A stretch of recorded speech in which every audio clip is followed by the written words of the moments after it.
मार्कंडेय ऋषि बोले, हे पितामह, आप हमें कोई ऐसा परम गुप्त साधन बताइए जिसके द्वारा मनुष्य की सभी प्रकार से रक्षा हो और जो अभी तक आपने किसी को भी ना बताया हो।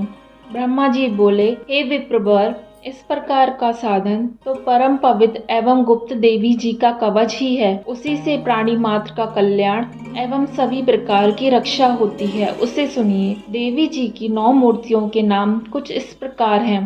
पहली शैलपुत्री, दूसरी ब्रह्मचारिणी, तीसरी चंद्रघंटा, चौथी कुष्मांडा, पांचवी सकंद माता, छठी कात्यायनी, सातवीं कालरात्रि, आठवीं महागौरी एवं नवी सिद्धदात्री है। जो मनुष्य अग्नि में जल रहा हो, युद्ध भूमि में शत्रुओं के मध्य फंसा हो अथवा घोर संकट में ग्रस्त हो, वह मनुष्य भगवती की शरण में पहुंच जाए तो उसके घोर से भी घोर संकट दूर हो जाते हैं। जो भक्ति भाव से देवी जी का स्मरण करते हैं उनकी सभी प्रकार से उन्नति होती है। हे भगवती, जो भी आपका स्मरण करते हैं निसंशय उनकी आप रक्षा करती हैं। प्रेत की सवारी करने वाली चामुंडा देवी मोर पर और लक्ष्मी कमल के आसन पर विराजमान है। श्वेत रूप धारण करने वाली वृषभ के वाहन वाली ईश्वरी देवी है। हंस पर चढ़ी हुई सभी आभूषणों से भूषित ब्राह्मी देवी है। इस प्रकार अनेक प्रकारों के रत्नों से विभूषित सभी योग शक्तियों से युक्त ये सब माताएं हैं।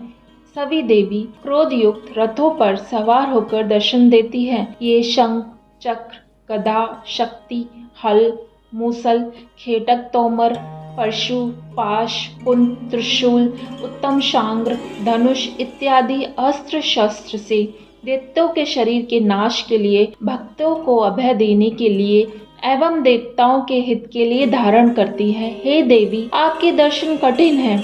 शत्रुओं के भय को बढ़ाने वाली देवी जी, मेरी रक्षा कीजिए। पूर्व दिशा में मेरी रक्षा इंद्र देवी करे। अग्निकोण में अग्नि देवता, दक्षिण में बाराही, नृत्य कोण में खगधारिणी, पश्चिम में बारूड़ी, वायु कोण में मृगवाहिनी, ऊपर में कुमारी, ईशान कोण में शूलधारिणी, ऊपर ब्राह्मणी एवं नीचे वैष्णवी देवी रक्षा करे।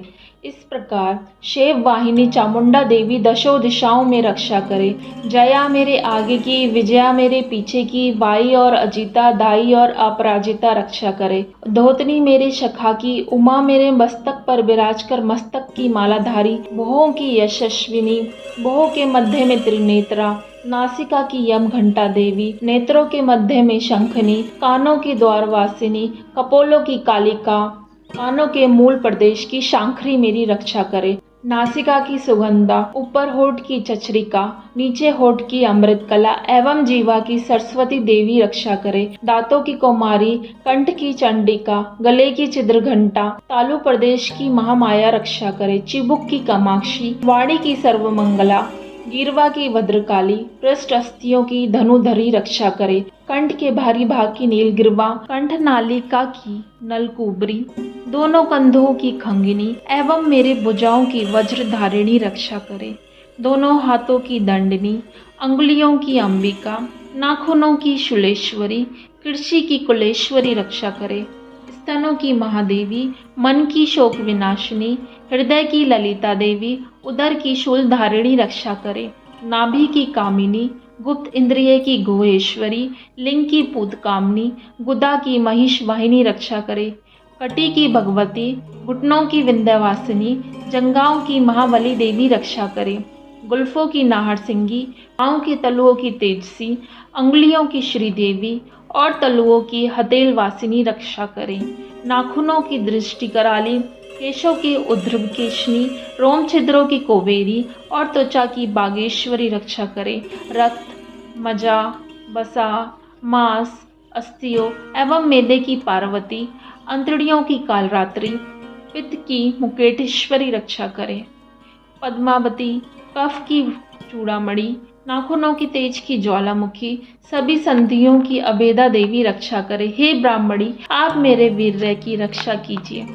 छाया की छतेश्वरी और मन, बुद्धि, अहंकार की धर्मधारिणी रक्षा करे। प्राण की कल्याण शोभना और शब्द, स्पर्श, रूप, रस, गंध इन 5 इंद्रियों की योगिनी, स्तव, रज, तम की नारायणी सर्वदा रक्षा करे। आयु की बाराही, धर्म की वैष्णवी, यश एवं कीर्ति की लक्ष्मी तथा धन विद्या की चक्रिणी रक्षा करे। इंद्राणी मेरे गोत्र की, चंडिका मेरे पशुओं की, महालक्ष्मी मेरे पुत्रों की, भैरवी वार्या की रक्षा करे।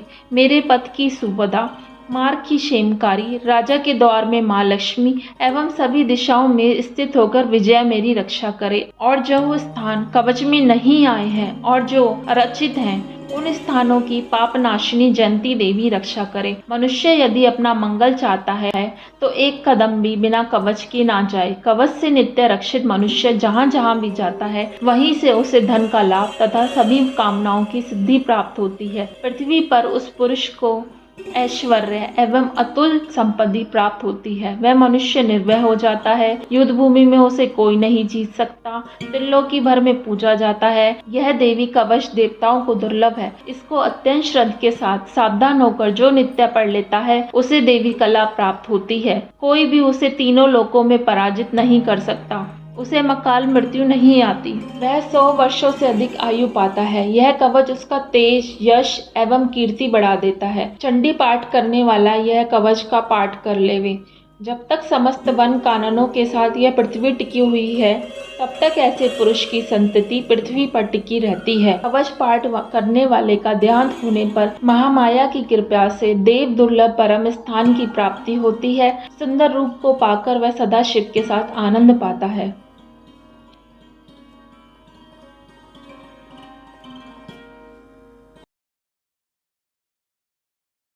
श्री मार्कंडे ऋषि जी बोले, जयंती, मंगला, काली, भद्रकालिनी, कपालिनी, दुर्गा, शिवा, धात्री, सोहा, सदा आदि देवी को मेरा नमस्कार है। हे चामुंडे देवी, समस्त प्राणियों के दुख निवारण करने वाली देवी, आपकी जय हो।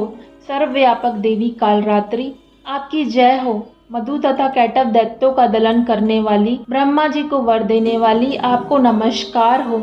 हे देवी, आप मुझे सुंदर रूप दो, यश दो, काम क्रोध आदि शत्रुओं का नाश करो। महिषासुर का नाश करने वाली, भक्तों की सुखदाता देवी जी को नमस्कार है। मुझे रूप दो, जय दो, यश दो, शत्रुओं का नाश करो। हे रक्तबीज का वध करने वाली देवी और चंड मुंड असुरों का विनाश करने वाली माता, मुझे सुंदर रूप दो, जय दो, यश दो, शत्रुओं का वध करो। हे पापनाशी के चंडिके, जो सर्वदा भक्ति पूर्वक आपके चरणों में मस्तक झुकाते हैं, उन्हें रूप दो, जय दो, यश दो, शत्रुओं का नाश करो। हे सभी व्याधियों का नाश करने वाली चंडिके, जो आपकी भक्ति पूर्वक स्तुति करते हैं, उन्हें रूप दो, जय दो, यश दो, शत्रुओं का नाश करो। हे देवी जी, आप मुझे सौभाग्य, आरोग्य और परम सुख दो। रूप दो, शत्रुओं का विध्वंस करो, मेरा कल्याण कीजिए और उत्तम धन संपत्ति दीजिए। रूप दो, यश दो, शत्रुओं का नाश करो। हे माता, आपके चरणों पर देवता और दैत्य दोनों ही अपने मुकुट की मणियां घिसते रहते हैं। हे मातेश्वरी, अपने भक्त को विद्यावान, यशवान, लक्ष्मीवान करो। बड़े बड़े अभिमानी दैत्यों के अभिमान चूर्ण करने वाली चंडिके, मैं आपको प्रणाम करता हूँ। हे चार भुजाओं वाली माता, चतुर्मुख ब्रह्मा जी आपकी स्तुति करते हैं। हे परमेश्वरी, रूप दो, जय दो, यश दो, वैरियों का विध्वंस करो।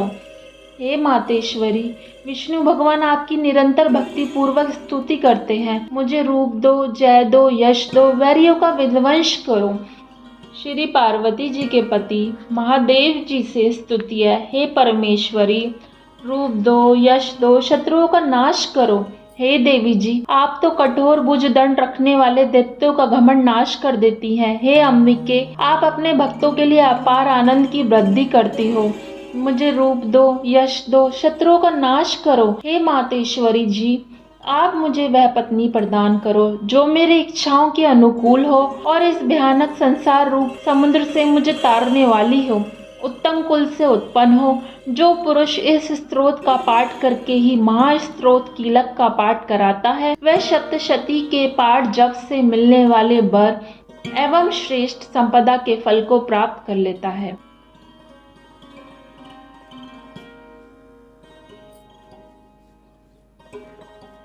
मार्कंडे ऋषि बोले, मैं उन भगवान सदाशिव को नमस्कार करता हूँ जिनके 3 दिव्य नेत्र हैं, जिनका शरीर विशुद्ध ज्ञान स्वरूप है, जो मोक्ष प्राप्ति के कारण है। अद्र चंद्रमा जिनके मस्तक पर शोभाभियान है, मंत्रों के एवं उत्कीलन आदि को समझकर पाठ करने वाला पुरुष मोक्ष पा लेता है, अतः इसका ज्ञान होना आवश्यक है। सब उच्चाटनादि वस्तुएं इसी स्रोत द्वारा पाठ करके सिद्ध होती है, और जो इस स्रोत का पाठ करके सप्तशती के पाठ मात्र से स्तुति करते हैं उन्हें देवी जी सिद्ध हो जाती हैं। उच्चाटनादि प्रयोगों में उन पुरुषों को मंत्र, औषधि आदि किसी अन्य साधन की आवश्यकता नहीं पड़ती, बिना जपने के ही सभी उच्चाटनादि सिद्ध हो जाती हैं। क्या समस्त उच्चाटनादि इसी से सिद्ध हो जाती है? इस प्रकार की लोगों को शंका हुई। तब इस शंका के निवारण के लिए सदाशिव ने लोगों को बुलाकर आज्ञा दी कि हाँ, यह सब सिद्धियां देने वाला शुभ स्रोत है। इस चंडिका स्रोत को भगवान सदाशिव ने गुप्त कर लिया है। इस स्रोत के पाठ द्वारा प्राप्त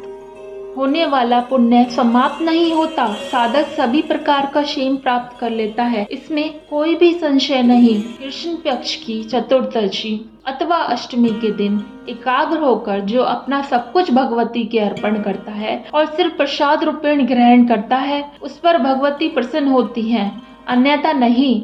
इसी रूप के कीलक द्वारा महादेव जी ने इसे भी कीलन कर दिया है। जो इसके द्वारा सप्तशती का निष्कीलन करके स्पष्ट होकर नित्य पाठ कराता है, वह सिद्ध हो जाता है। देवी जी का गढ़ एवं गंधर्व होता है। वह कहीं भी घूम रहा हो, उसे कोई भय नहीं होता, ना उसे अकाल मृत्यु होती है। देहांत होने पर मोक्ष पाता है।